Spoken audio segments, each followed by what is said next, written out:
नमस्कार दोस्तों, स्वागत है आपका हमारे Hindi YouTube channel smartphone lovers में।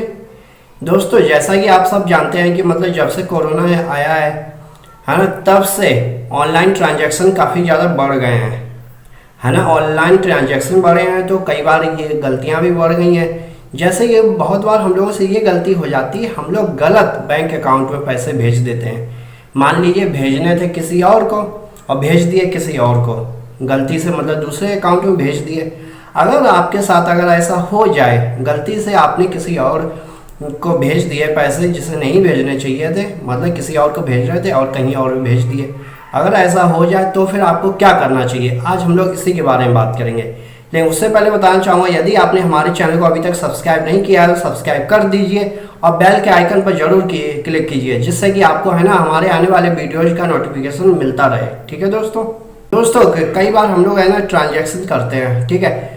कहीं किसी को पैसे भेज रहा है, कहीं किसी को भेज रहा है, और जब से कोरोना आया है तब से तो बहुत ज़्यादा ये सब होने लगा है।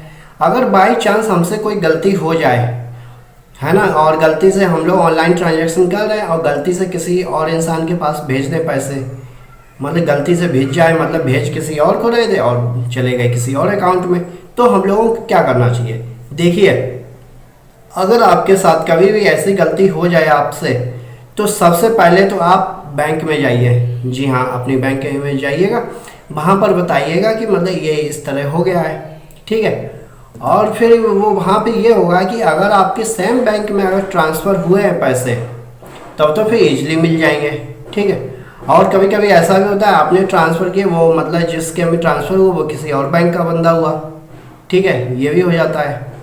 तो फिर ये होगा कि जो आपका बैंक होगा ना, वो मेल करेगा उस बैंक को। जी हाँ, जो दूसरा बैंक होगा उस बैंक को मेल करेगा। फिर आपको उस बैंक में कांटेक्ट करना पड़ेगा और उस जिसके पास पैसे आपने भेजे हैं बैंक से, है ना, आपको वहाँ उसका एड्रेस या फ़ोन नंबर वगैरह लेना होगा और फिर फ़ोन नंबर आपको लेके फिर उस बंदे से बात करनी होगी आपको, और फिर उससे रिक्वेस्ट करनी होगी कि ये इस तरह गलती से पैसे चले गए, वो सब आप रिक्वेस्ट कीजिएगा, ठीक है। तो कई मामलों में ऐसा होता है कि रिक्वेस्ट करने पर वो जो दूसरा पर्सन है वो भी समझ जाता है गलती से आ गए तो वो लौटा देते हैं, ठीक है। लेकिन कभी कभी ऐसा होता है, सामने वाले के मन में खोट आ जाती है कि पैसे आए तो क्यों लौटा लें, इस तरह भी हो सकता है। अगर ऐसा हो जाए, सामने वाले के मन में खोट हो, तो फिर आपको लीगल एक्शन लेना पड़ेगा, ठीक है। फिर आपको वही अपने वकील के पास जाना पड़ेगा, उसे बताना पड़ेगा, फिर आपको लीगल एक्शन लेना पड़ेगा।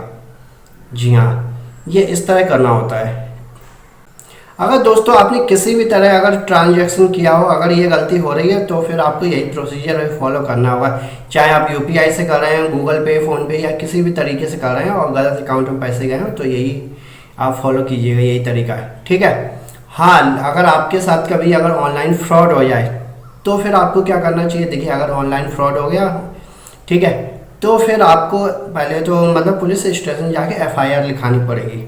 ओके दोस्तों, अगर आपके साथ ऑनलाइन फ्रॉड होता है तो एफआईआर आपको लिखानी पड़ेगी, ठीक है। और देखिए, जब भी आप किसी के पास पैसे भेजें, ठीक है, तो आप अगर ये चाहते हैं कि आपसे गलती ना हो, तो फिर सबसे पहले ये कीजिएगा कि कोई छोटा मोटा अमाउंट भेजिए। मान लीजिए किसी को आपको 1 लाख रुपए भेजने हैं, तो हो सके तो पहले ये कीजिए, पहले 100 रुपये ट्रांसफ़र करके देख लीजिए, तो फिर पूछ लीजिए, चेक कर लीजिए कि वहाँ पर पैसे पहुँचे 100 रुपये या नहीं पहुँचे। अगर पहुँच जाते हैं फिर आप पूरा अमाउंट सेंड कीजिए, ठीक है। एकदम शुरुआत से ही पूरा अमाउंट सेंड मत कीजिए, पहले छोटा ट्रांजैक्शन करके देखिए, फिर बड़ा कीजिए, ठीक है दोस्तों। और एक बात ये याद रखिए कि जब भी आप बैंक अकाउंट डालते हैं तो 2 बार बैंक अकाउंट पूछा जाता है, ठीक है। और आप देख लीजिएगा कि बार बार चेक कर लीजिए, एक बार जब भी ट्रांजैक्शन कर रहे हैं तो पहले अकाउंट नंबर वगैरह चेक कर लीजिए, ठीक है। इन बातों का आपको ध्यान रखना पड़ेगा जब भी आप ऑनलाइन ट्रांजैक्शन करते हैं दोस्तों, ठीक है। अब तो आप समझ चुके होंगे कि जब भी आप ऑनलाइन ट्रांजैक्शन करें, अगर गलती से किसी और में अगर ट्रांसफ़र हो जाए तो आपको क्या करना चाहिए। ओके दोस्तों, कई बार ऐसा भी हो जाता है कि हम लोग गूगल पे या फ़ोनपे या किसी भी यूपीआई आईडी से पैसे ट्रांसफ़र कर रहे हैं, पैसे तो हमारे अकाउंट से कट जाते हैं लेकिन दूसरे पर्सन के पास नहीं पहुंचते हैं, ऐसा भी हो जाता है। अगर ऐसा हुआ है आपके साथ या ऐसा होता है, तो फिर है ना, ये उस सिचुएशन में ऐसा होता है कि 2 दिन के अंदर जहाँ तक वो पैसे पहुँच जाएंगे, ठीक है। और अगर जो अकाउंट में आपने भेजे हैं अगर वो अकाउंट एग्जिस्ट ही नहीं करता तो फिर कोई ट्रांजेक्शन नहीं होगा। ठीक है दोस्तों। और बताना चाहूँगा दोस्तों कि यूपीआई वगैरह में तो ये होता है कि मतलब आपकी जो भी प्रॉब्लम होगी, मतलब गूगल पे फ़ोन पे में आपने ट्रांसफ़र किया और पैसे कट गए और दूसरे के पास पहुँचे नहीं, वो 2-3 दिन में आपके वापस आ जाएंगे या उधर पहुँच जाएंगे। ठीक है, मतलब ये इशू तो बैंक यूपीआई एप्लीकेशन के साथ मिलकर सॉल्व कर लेता है। ठीक है, इसमें आपको टेंशन लेने की कोई ज़रूरत नहीं है। ओके, अगर आपको मतलब कभी ऐसा हो जाए तो उसमें है ना फ़ोनपे वगैरह में एक ऑप्शन आएगा रेज ए कंप्लेंट, तो आप कंप्लेंट कर दीजिए। अगर आपके पैसे वापस नहीं आ रहे या पहुंच नहीं रहे तो कंप्लेंट भी कर सकते हैं आप।